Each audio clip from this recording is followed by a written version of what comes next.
how to unhide or republish a Facebook page. In this video, I'm going to show you how to unhide an unpublished Facebook page within the Facebook app on your iPhone, Android phone, or Samsung phone. And if this video helps you, please consider giving it a like and also subscribe to my channel because that really helps me out.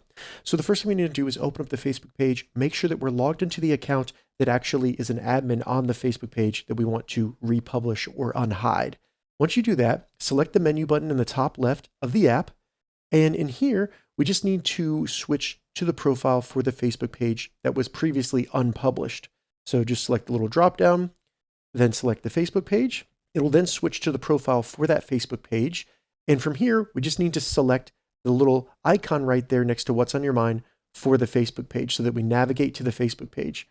You'll see that this is an unpublished page. So just select turn off and then confirm that you do indeed want to publish this page. So unhide it, select confirm. And now if we refresh the page, we can see that it is no longer unpublished. If this video helped you, give it a thumbs up and please consider subscribing to my channel.